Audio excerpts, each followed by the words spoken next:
శాంతి. బాబా ఈరోజుటి మురళీలో అడిగారు, అన్నింటికంటే మంచి పురుషార్థం ఏమిటి? మంచి పురుషార్థము అంటే ఒకరి జీవితాన్ని తయారు చేయటము అన్నారు బాబా. ముందైతే మనం స్వయం యొక్క జీవితాన్ని తయారు చేసుకోవాలి. తర్వాత ఇతరుల యొక్క సేవలో కూడా మనం సమయాన్ని తీయాలి. అందరికీ బాబా మనకిస్తున్నటువంటివి పంచాలి, ఇవ్వాలి. ఈరోజు బాబా స్మృతి పైన కూడా అటెన్షన్ని పెంచారు.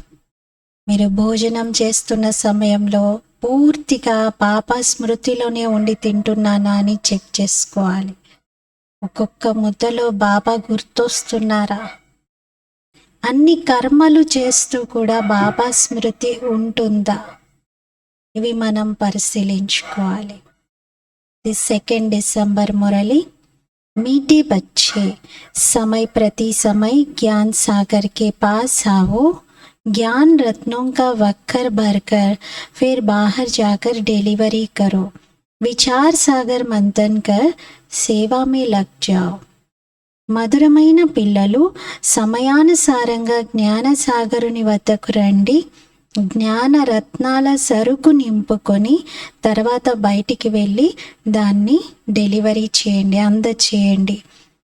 విచార సాగర మంతన చేసి సేవలో నిమగ్నం అవ్వండి.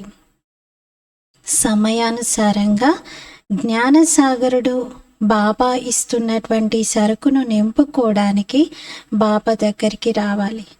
బాబా దగ్గర మన బుద్ధి రూపి జోలిని పూర్తిగా నింపుకొని తర్వాత అందరికీ అందచేయాలి, డెలివరీ చేయాలి. బాబా అంటారు, విచార సాగరమంతనా చేయండి, చేసి అప్పుడు సేవలో నిమగ్నం అవ్వండి. ప్రశ్న, सबसे अच्छा पुरुषार्थ कौन सा है? बाप को कौन से बच्चे प्यारे लगते हैं? అన్నింటికంటే మంచి పురుషార్థం ఏది? బాబాకు ఎటువంటి పిల్లలు చాలా ప్రియంగా అనిపిస్తారు? అన్నింటికంటే మంచి పురుషార్థం ఏది? జవాబు, కిసీ కా భీ జీవన్ బనానా ये बहुत अच्छा पुरुषार्थ है. ఎవరిదైనా జీవితాన్ని తయారు చేయటం ఇది చాలా మంచి పురుషార్థం. బచ్చోं को इसी पुरुषार्थ में लग जाना चाहिए. పిల్లలు ఇదే పురుషార్థంలో నిమగ్నమై ఉండాలి. అగర్ कोई भूल हो जाती है तो उसके बदले में खूब सर्विस करो. ఒకవేళ మీ ద్వారా ఏదైనా తప్పు జరిగింది అంటే దానికి బదులుగా దానికి రిటర్న్లో బాగా సేవ చేయండి. नहीं तो वह भूल दिल को खाती रहेगी. లేకపోతే ఆ తప్పు మనసు తినేలాగా చేస్తుంది. పదే పదే మనసులో చాలా అశాంతిని క్రియేట్ చేస్తుంది. ఆ తప్పు పదే పదే మనల్ని పొడుస్తూ ఉంటుంది. బాబ్కు జ్ఞాని और योगी बच्चे ही बहुत प्यारे लगते हैं. బాబాకు జ్ఞాని యోగి పిల్లలే చాలా ప్రియంగా అనిపిస్తారు. అన్నింటికంటే మంచి పురుషార్థం ఒకరి జీవితాన్ని తయారు చేయటం. మరి ఈ పురుషార్థం చేసే సేవలోనే నిమగ్నమైపోవాలి అంటున్నారు. ఏదైనా తప్పు జరిగితే బాబాను క్షమాపణ అడుగుతారు, కానీ దాంతో మనసు తృప్తిగా అనిపించదు కదా. మనసులో ఇంకా నేను తప్పు చేశాను అనే ఫీలింగ్ ఉండిపోతుంది. అందుకని బాబా యుక్తి చెప్తున్నారు, బాగా సేవ చేయండి. మీరు బాగా సేవ చేస్తే అప్పుడు ఆ మనసు తినే స్థితి అనేది దాటేస్తారు. ఇంకా మనసు తింటూ ఉండదు. తప్పు చేశాను అనేటువంటి ఆ తప్పు కాన్షియస్నెస్లోనే ఉండిపోరు. సేవ చేయడం వలన ప్రత్యక్ష ఫలం, సంతోషం లభిస్తుంది. బాబా అందుకే జ్ఞాని యోగి పిల్లలు బాబాకి ఎంతో ప్రియంగా అనిపిస్తారు అంటున్నారు. గీత్, జో పియాకే సాత్ హై. ఎవరైతే ప్రియుని తోడుగా ఉంటారో వారికి వర్షం కురుస్తుంది అని పాట. ఓం శాంతి. बच्चे समझ सकते हैं कि सन्मुख मुरली सुनना व टेप में सुनना व कागज पर पढ़ने में फर्क जरूर है. పిల్లలు అర్థం చేసుకోవచ్చు, సన్ముఖంగా మురళి వినడంలో, టేప్ ద్వారా మురళి వినడంలో, అలాగే ఒక కాగితం పైన మురళిని చదువుకోవడంలో తేడా అయితే తప్పకుండా ఉంటుంది. గీత్ మే భీ కహతే హై జో పియా కే సాథ్ హై. పాటలో కూడా ఏమని ఉంది? ఎవరైతే ప్రియుని తోడుగా ఉంటారో అని ఉంది. ప్రియుని తోడుగా ఉన్నటువంటి వారి కోసం వర్షం కురుస్తుంది అని. మరి అందరి కోసం ఇక్కడ బాబా వర్షం కురిపిస్తూ ఉన్నారు, జ్ఞాన వర్షం. परंतु साथ में रहने से बाप के एक्सप्रेशंस को समझने, भिन्न भिन्न डायरेक्शंस को जानने का बहुत फायदा होता है. కానీ మీరు తోడుగా ఉండి సన్ముఖంగా వింటున్నారనుకోండి, అప్పుడు బాబా యొక్క ఎక్స్ప్రెషన్స్ని అర్థం చేసుకోగలుగుతారు. అంటే బాబా యొక్క హావభావాలను, విభిన్న రకాల డైరెక్షన్స్ని తెలుసుకోవడంతో మీకు ఇంకా లాభం కలుగుతుంది. పరంతు ऐसे भी नहीं किसी को बैठ जाना है. అలాగని వెళ్ళి మధుబన్లోనే ఉండిపోతాను, బాబా తోడుగానే ఉంటాను అని అలా కూర్చొని ఉండకూడదు. సరుకు నింపుకొని వెళ్ళి సేవ చేయాలి. రావాలి, సరుకు నింపుకోవాలి, తర్వాత వెళ్ళి అక్కడ డెలివరీ చేయాలి. ఆ సరుకును, జ్ఞానరత్నాలని అందరికీ పంచాలి. మనుషులు సామాన్లు ఖరీదు చేయడానికి వెళ్తారు, కొందరు సేల్ చేయడానికి కూడా వెళ్తారు. సేల్ చేసేసి మళ్ళీ కొత్తగా సరుకు తీసుకొని వచ్చేస్తారు. ఇది కూడా జ్ఞానరత్నాల సరుకు. సరుకు తీసుకోవడానికైతే రావాలి కదా, బాబా దగ్గరికి రావాలి. కొందరు తీసుకుంటున్నారు కానీ సరఫరా చెయ్యట్లా, అంటే వేరే వాళ్ళకి డెలివరీ చేయట్లేదు, ఎవ్వరికి పంచట్లేదు, ఇవ్వట్లేదు. పురాణే వక్కర్ పర్ హీ రేతే హే, పాత సరుకు నింపుకున్న దాన్ని అలాగే ఉంచుకుంటారు, కొత్తది తీసుకోవాలని కూడా అనుకోరు. ఇటువంటి తెలివి తక్కువ పిల్లలు కూడా ఉన్నారు. మనుషులు తీర్థయాత్రలకు వెళ్తూ ఉంటారు. తీర్థయాత్రలైతే మన దగ్గరికి రావు కదా, అందరూ వెళ్ళి ఆ తీర్థయాత్ర చేసుకుంటారు. మరి అక్కడ ఉన్నవైతే జడమైన చిత్రాలు. ఈ విషయాలన్నీ పిల్లలకే తెలుసు. మధుబన్కి వెళ్తే, మధుబన్ యాత్ర చేస్తే మనం ఏదో జడమైన దాని దర్శనం చేసుకొని రావడం కాదు. అక్కడ చైతన్యంగా, సాకారంగా మనం బాప్దాదాను కలుసుకుంటాం, ప్రత్యక్షంగా చూస్తాం. మరి ఆ తీర్థయాత్రలకు దీనికి తేడా అయితే ఉంది కదా. మనుషులకేమీ తెలియట్లేదు. చాలామంది పెద్ద పెద్ద గురువులు, శ్రీ శ్రీ మహామండలేశ్వరులు, వాళ్ళ జిజ్ఞాసులు కూడా ఎంతోమంది తీర్థయాత్రలకు వెళ్తూ ఉంటారు. త్రివేణి సంగమం దగ్గరికి కూడా ఈ గురువులు యాత్రలు చేయిస్తూ ఉంటారు, తీసుకెళ్తారు భక్తులందరినీ. నదిలో వెళ్ళి దానం చేయడంతో పుణ్యం వస్తుంది అని భావిస్తారు. ఇక్కడైతే అటువంటి విషయం ఏమీ లేదు అంటున్నారు. ఇక్కడైతే మీరు తండ్రి దగ్గరికి రావాలి. పిల్లలకి బాబా జ్ఞానం సరుకుని ఇస్తారు. జ్ఞానాన్ని మీరు వినాలి, అర్థం చేసుకోవాలి, తర్వాత వెళ్ళి అర్థం చేయించాలి. ప్రదర్శనలో కూడా చూడండి ఎంతమంది వస్తారు, అందరికీ అర్థం చేయించాలి. ఎవరైతే 84 జన్మల చక్రంలో వస్తారో ఆ పిల్లలే ఈ విషయాలని బాగా అర్థం చేసుకోగలుగుతారు. అందరూ అర్థం చేసుకోలేరు అంటున్నారు. ఇస్మే సమజానికి బడి యుక్తి చాహియే. ఈ విషయాలను అర్థం చేయించడంలో చాలా యుక్తి అవసరము అంటున్నారు. ఈ చక్రం విషయంలోనే చాలా మంది మనుషులు కన్ఫ్యూజ్ అవుతూ ఉంటారు. వృక్షం గురించి కూడా ఎవరికి తెలియదు. శాస్త్రాలలో చక్రాన్ని చూపించారు, కానీ కల్పం యొక్క ఆయుష్ ఎంత అనేది మాత్రం స్పష్టం చేయలేదు.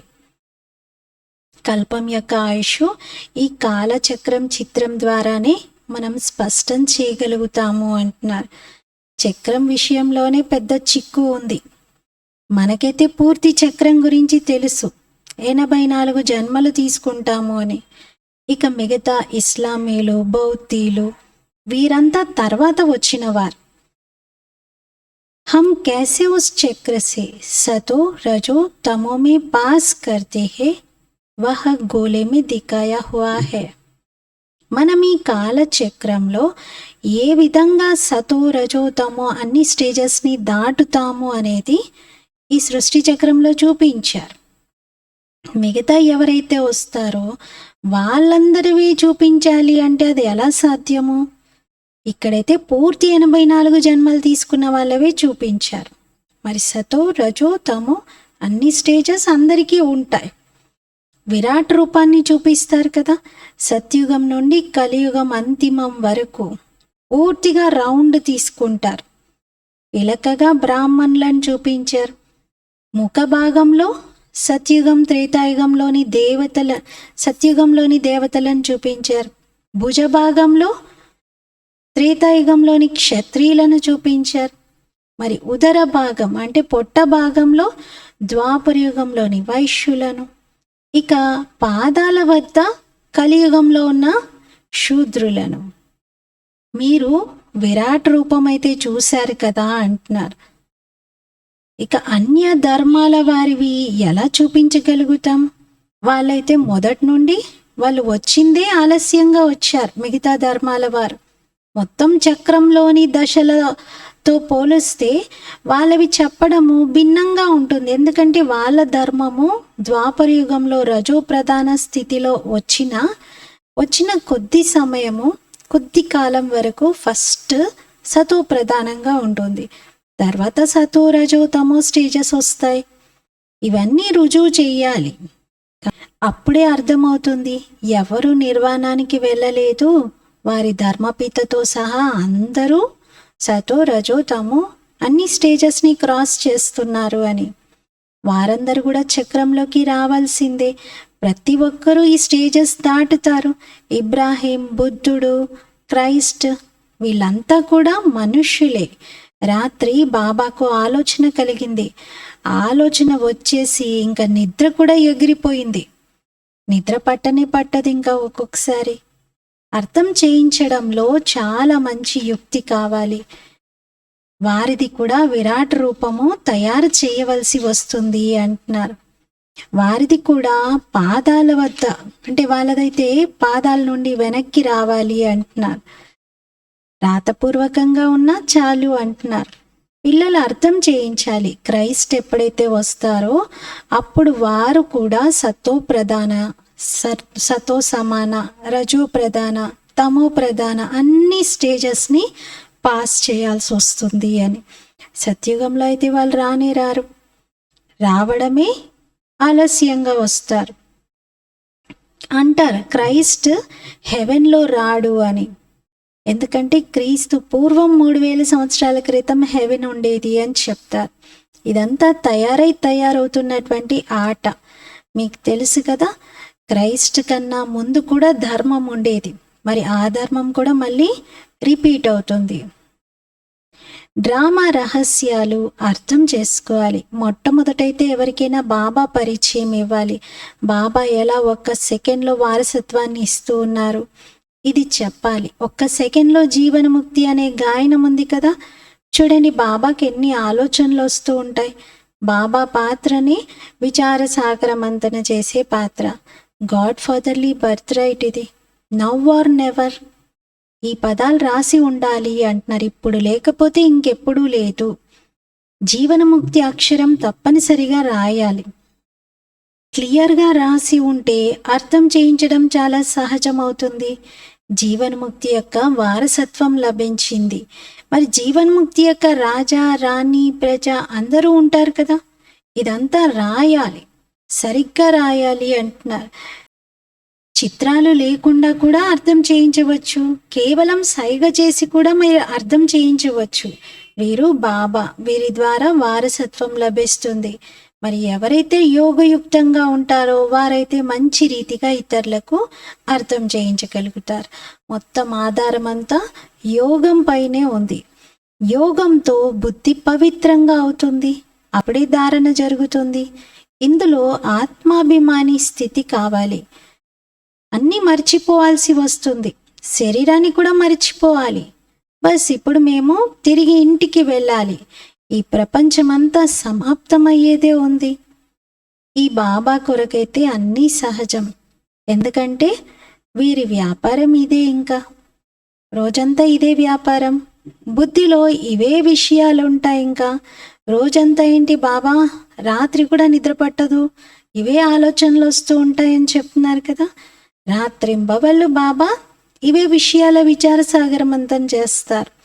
మంచిది. ఎవరైతే గృహస్థ వ్యవహారంలో ఉంటారో వారైతే కర్మలు చెయ్యాలి. స్థూల కర్మలు చేయడంతో ఈ విషయాలు మర్చిపోతూ ఉంటారు. బాబాను కూడా మర్చిపోతూ ఉంటారు. బాబా స్వయం కూడా అనుభవం వినిపిస్తూ ఉన్నారు. నేను శివబాబా స్మృతిలోనే ఉండాలి, శివబాబా స్మృతిలో ఉంటూ ఈ రథానికి భోజనం పెట్టాలి అని అనుకుంటారు. కానీ మళ్ళీ మర్చిపోతారు. బాబాకు ఆలోచన వస్తుందంట, నేనే మర్చిపోతూ ఉంటే, నెంబర్ 1గా వచ్చేటువంటి ఆత్మనే మర్చిపోతూ ఉంటే బాబాని జ్ఞాపకం చేస్తూ ఉంటాను, బాబా ఈ రథానికి తినిపిస్తున్నారు అని. అయినా మళ్ళీ మర్చిపోతాను.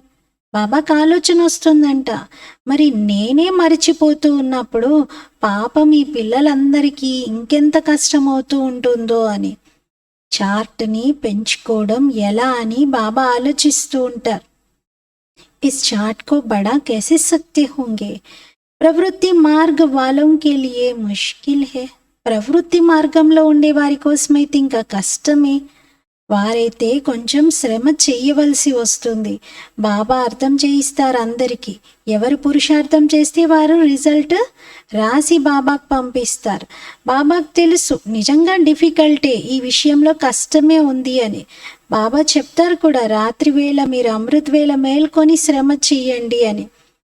మీ అలసటంతా నేను దూరం చేస్తాను అంటారు. ఒకవేళ మీరు యోగయుక్తులుగా ఉంటే, విచార సాగరం అంతన చేస్తూ ఉంటే బాబా సహాయం మీకు లభిస్తుంది. బాబా తన అనుభవాన్ని వినిపిస్తూ ఉన్నారు. కబ్ और बातों तरफ बुद्धि चली जाती है तो माता गरम हो जाता है. ఎప్పుడైనా ఇతర విషయాల వైపు మీ బుద్ధి వెళ్తే అప్పుడు మీ బుర్ర వేడెక్కుతుంది అంటున్నారు. బ్రహ్మ బాబా తన అనుభవం వినిపిస్తూ ఉన్నారు. బుద్ధి ఎప్పుడు ఇతర విషయాల వైపుకు వెళ్ళిపోతుందో తెలియదు. ఒకసారిగా ఇతర విషయాల వైపు బుద్ధి వెళ్ళగానే బుర్రంతా వేడెక్కిపోతుంది. ఇంకా ఆ తుఫాన్ల నుండి బుద్ధిని తొలగించాలి అని మళ్ళీ విచార సాగర మంతంలో నిమగ్నమవుతాను. అప్పుడే కానీ బుర్ర తేలికగా అవుతుంది అంటున్నారు. మాయా తుఫాన్లు అనేక రకాలుగా వస్తూ ఉంటాయి. బుద్ధిని ఇటువైపు జోడించడంతో ఆ అలసటంతా దూరం అయిపోతుంది. బాబా వైపు జోడిస్తే బుద్ధిలో అలసటంతా దూరం అవుతుంది. బుద్ధి రిఫ్రెష్ అవుతుంది. బాబా సేవలో నిమగ్నమైపోవాలి. యోగము జ్ఞానం యొక్క వెన్న మనకి లభిస్తుంది. బాబా అనుభవం తెలియజేస్తూ ఉంటారు. తండ్రి అయితే పిల్లలకే చెప్తారు కదా, ఇలా ఉంటుంది అని. మాయా వికల్పాలు వస్తాయి. మరి బ్రహ్మ బాబా ఏమంటారు, నేను ఇంజన్ కాబట్టి తప్పకుండా ఏ తుఫాన్ అయినా ముందు నా దగ్గరకు వస్తుంది, మీ దగ్గర రావడానికి ముందు నేను దాన్ని ఎదుర్కొంటాను అంటారు. మరి బుద్ధి అటువైపు జోడించాలి, శివబాబా వైపు. చిత్రాలు తీసుకొని ఎదురుగా పెట్టుకొని దాన్ని చూస్తూ ఆలోచించాలి. మాయా తుఫాన్లు ఎగిరిపోతాయి. అప్పుడు బాబాకు తెలుసు మాయ ఎలాంటిది అంటే అసలు స్మృతిలోనే ఉండనివ్వదు. కొంతమంది పూర్తిగా బాబా స్మృతిలో ఉంటున్నారు. బడీ బడీ బాతే భీ బహుత్ కర్తే హే. గొప్ప విషయాలు కూడా చాలా చెప్తూ ఉంటారు. ఒకవేళ బాబా స్మృతిలోనే ఉన్నట్లయితే బుద్ధి చాలా క్లియర్గా ఉంటుంది. జ్ఞాపకం చేయడం లాంటి వెన్న ఇంకొకటి లేదు అంటున్నారు. కానీ స్థూలమైనటువంటి బరువులు కూడా ఉన్న కారణంగా బాబా స్మృతి తగ్గిపోతూ ఉంటుంది. బాంబేలో చూడండి, పోప్ వచ్చాడు. ఎంత మహిమ జరిగింది అతనికి. ఒక భగవంతుడు వచ్చినట్టుగా ట్రీట్ చేశారు. శక్తి బాగా ఉంది కదా అతని దగ్గర. భారతవాసీలు తమ ధర్మాన్ని గుర్తించట్లేదు. బాంబేలో చూడండి, పోప్ వచ్చారు. ఆయనకి ఎంత మహిమ చేశారు. ఒక భగవంతుడు వచ్చినట్టుగా ట్రీట్ చేశారు. శక్తి కూడా ఉంది. కానీ భారతవాసీలు తన ధర్మాన్ని తెలుసుకోలేకపోతున్నారు. తన ధర్మం హిందూ ధర్మం అని అంటారు. అసలు హిందూ అనేది ధర్మం పేరే కాదు, అసలు మనది సనాతన ధర్మం. కానీ హిందూ ధర్మం అని అంటారు. అది ఎక్కడి నుండి వచ్చింది, ఎవరు స్థాపించారు, ఇది ఎవరికీ తెలియదు. మీలో ఈ జ్ఞానం చాలా ఉత్సాహంతో ఇతరులకి పంచాలి అనేటువంటి తపన ఉండాలి. శివశక్తులైనటువంటి మీలో జ్ఞానం ఉప్పొంగుతూ ఉండాలి. శివశక్తులైనటువంటి మీలో జ్ఞానం ఉప్పొంగుతూ ఉండాలి. వారైతే శక్తులను సింహం పైన స్వారీ చేస్తున్నట్టుగా చూపించారు. ఉన్నదంతా జ్ఞానం యొక్క విషయం. ధైర్యానికి, సాహసానికి, ఉత్సాహానికి గుర్తుగా సింహాన్ని చూపించారు. చివరికి ఎప్పుడైతే మీలో శక్తి బాగా వస్తుందో అప్పుడు సాధు సన్యాసులు మొదలైన వారికి కూడా మీరు అర్థం చేయిస్తారు. అంత జ్ఞానం ఎప్పుడైతే మీ బుద్ధిలో వస్తుందో అప్పుడే ఆ ఉత్సాహంతో మీరు అలా దూకగలుగుతారు. అలా సేవా రంగంలో మీరు ముందుకెళ్ళగలుగుతారు. ఏ విధంగా చక్రాత గ్రామంలో పొలం పనులు చేసుకునేటువంటి వాళ్ళకి ఒక టీచర్ చదివించడానికి వెళ్ళాడంట. కానీ వాళ్ళెవరికి చదువుకోవడం ఇష్టమే లేదు. వారికి ఆ పొలం పనులు చేసుకోవడమే మంచిగా అనిపిస్తుంది. అలాగే ఈ రోజుల్లో మనుషులు కూడా మీరు జ్ఞానం ఇస్తే వాళ్ళకి జ్ఞానం నచ్చదు. మేమైతే ఆ శాస్త్రాలే చదువుతాము అని చెప్తారు. కానీ భగవంతుడైతే స్పష్టంగా చెప్తున్నారు, జపము, తపస్సు, దాన పుణ్యాదులు మొదలైనవి చేయడంతో, శాస్త్రాలు చదవడంతో నన్నెవరూ కలుసుకోలేరు, నన్నెవరూ పొందలేరు. డ్రామా గురించి వారికి తెలియదు. వాళ్ళకేమైనా అర్థమవుతుందా? నాటకంలో మనం యాక్టర్స్ అని, పాత్ర వహించడానికి ఈ చొక్కా ధరించాము అని తెలియదు. ఈ శరీరం అనేది ఒక వస్త్రం అని కూడా తెలియదు. ఇది ఉన్నదే ముళ్ళ అడవి. ఒకరికొకరు ఇక్కడ ముళ్ళు గుచ్చుకుంటూ ఉంటారు, లూటి చేసుకుంటూ చంపుకుంటూ ఉంటారు. రూపం చూస్తే మనిషిదే, కానీ చేసే పనులైతే వానరుల్లాగా ఉన్నాయి. బాబా అందుకే అర్థం చేయిస్తూ ఉంటారు. ఎవరైనా కొత్త వాళ్ళు వింటే చాలా వేడెక్కిపోతారు. పిల్లలేమి అలా వేడెక్కిపోరు కదా. బాబా అంటారు, నేనే మీకు పిల్లలకు అర్థం చేయిస్తూ ఉన్నాను అంటే బాబా చెప్పగలుగుతారు ఈ విధంగా. మనం ఎవరితో అనలేం కదా. మనం అన్నామంటే ఇంకా వాళ్ళు చాలా వేడెక్కిపోతారు. ముఖం చూస్తే మనిషిలాగా ఉంది, చేష్టలేమో కోతిలాగా ఉన్నాయి అంటే కోపం వచ్చేస్తుంది కదా. బాబన్న నేను కాబట్టి నా పిల్లలతో మాట్లాడుతూ ఉన్నాను. అయినా మాతాపిత పిల్లలతో ఏదైనా మాట్లాడగలుగుతారు, ఏదైనా చెప్పగలుగుతారు కదా. పిల్లలని తండ్రి ఒక దెబ్బ కూడా వేయగలుగుతాడు. ఇతరులు ఎవరు కూడా అలా చేయలేరు. మాతాపిత కర్తవ్యం ఏమిటి అంటే పిల్లల్లో పరివర్తన తీసుకురావడం. కానీ ఇక్కడ అటువంటి నియమం లేదు అంటున్నారు. ఎలాంటి కర్మలు నేను చేస్తానో నన్ను చూసి ఇతరులు చేస్తారు అంటారు బాబా. అంతే తప్ప బాబా ఎవరిని దండించరు. బాబా విచార సాగరమంతన చేసిన విషయాలని పిల్లలతో పంచుకుంటున్నారు అంతే. ఇతడు మొదటి నంబర్లో ఉన్నారు. ఇతడు కూడా 84 జన్మలు తీసుకోవాల్సి వస్తుంది. మరి ఇంకెవరైతే హెడ్స్ ఉంటారో ధర్మస్థాపకులు, వారు నిర్వాణానికి ఎలా వెళ్ళగలుగుతారు? నెంబర్ 1 ఆత్మనే పూర్తి 84 జన్మలు తీసుకుంటూ ఉన్నప్పుడు మిగతా ధర్మస్థాపకులు నిర్వాణానికి ఎలా వెళ్తారు? ఒకటే జన్మ తీసుకొని సాధ్యమే కాదది.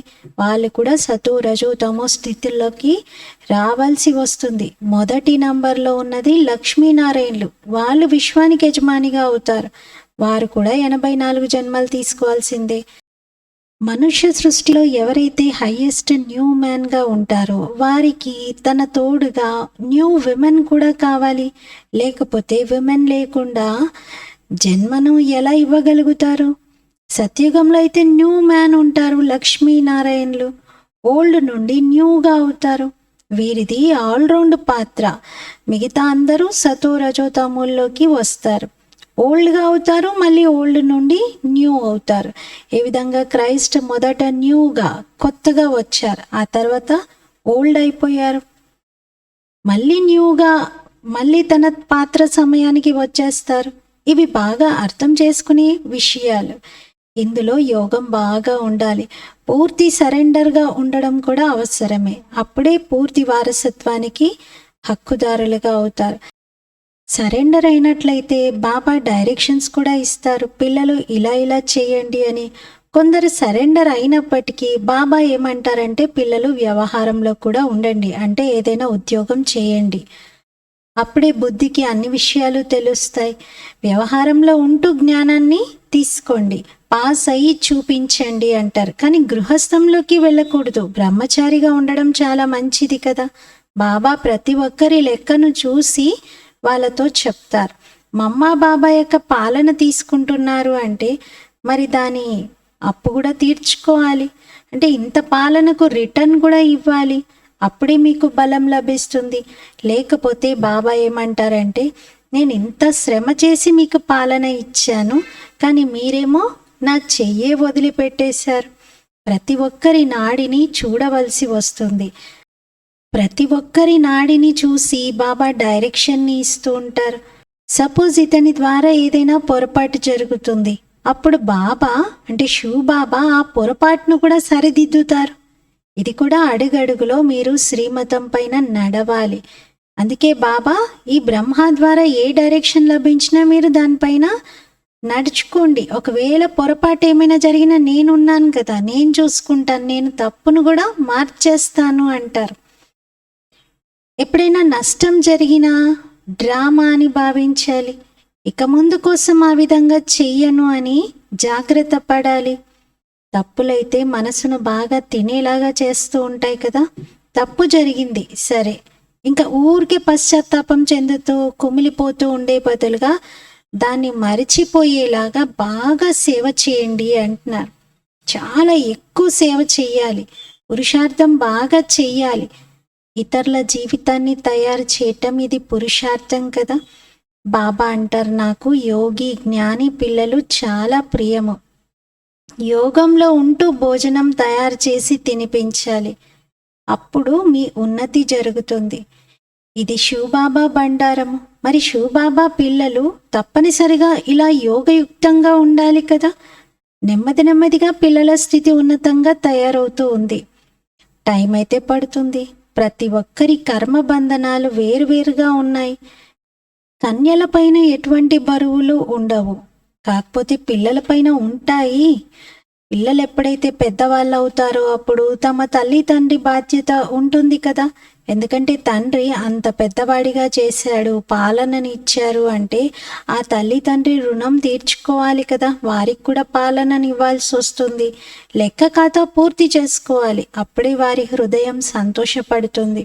సుపుత్రులైన పిల్లలు ఎవరైతే ఉంటారో వారు యాత్రను పూర్తి చేసుకొని తిరిగి వచ్చాక యాత్రలో ఏదైతే కొనుగోలు చేస్తారో అవన్నీ తీసుకొచ్చి తల్లి తండ్రి ముందు పెడతారు. రుణం తీర్చుకోవాలి కదా.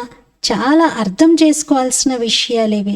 ఉన్నత పదవిని పొందేటువంటి పిల్లలే సింహం వలె ఈ సేవలో ముందుకు వెళ్తూ ఉంటారు. अच्छा, मीठे मीठे सिकिलते बच्चों प्रति मात पिता बाप दादा का याद प्यार और गुड मॉर्निंग. रूहानी बाप की रूहानी बच्चों को नमस्ते. हम रूहानी बच्चों की रूहानी बाप दादा को याद प्यार गुड मॉर्निंग और नमस्ते. मेरा बाबा मीठा बाबा प्यारा बाबा शुक्रिया बाबा. ధారణ కొరకు ముఖ్య సారము. ఫస్ట్ పాయింట్, యోగంలో ఉంటూ భోజనం తయారు చేయాలి. యోగంలో ఉండే భోజనం తినాలి, తినిపించాలి. సెకండ్ పాయింట్, బాబా ఏవైతే అర్థం చేయించారో వాటిపై మంచి రీతిగా విచార సాగర మంతన చేసి యోగయుక్తులుగా ఇతరులకు అర్థం చేయించాలి. ఫస్ట్ పాయింట్లో బాబా భోజనంపై అటెన్షన్ ఇప్పిస్తున్నారు.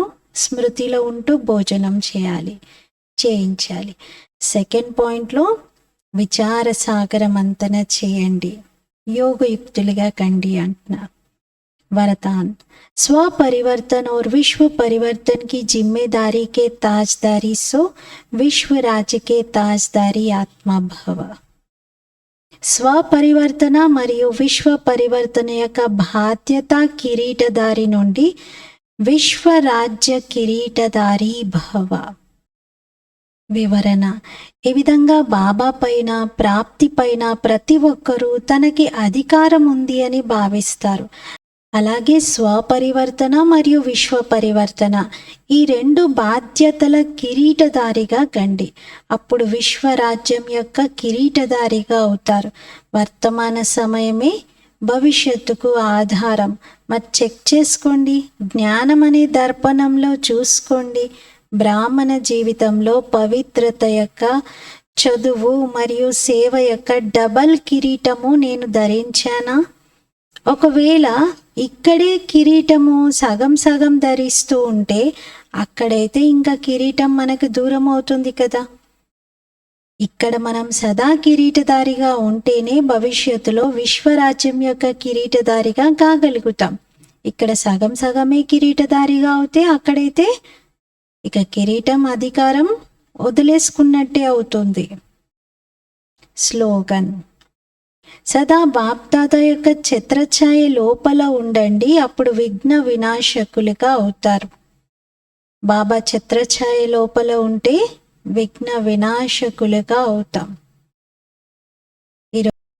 ఈరోజటి స్వమానము: నేను స్వపరివర్తనతో విశ్వ పరివర్తన చేసే ఆత్మను.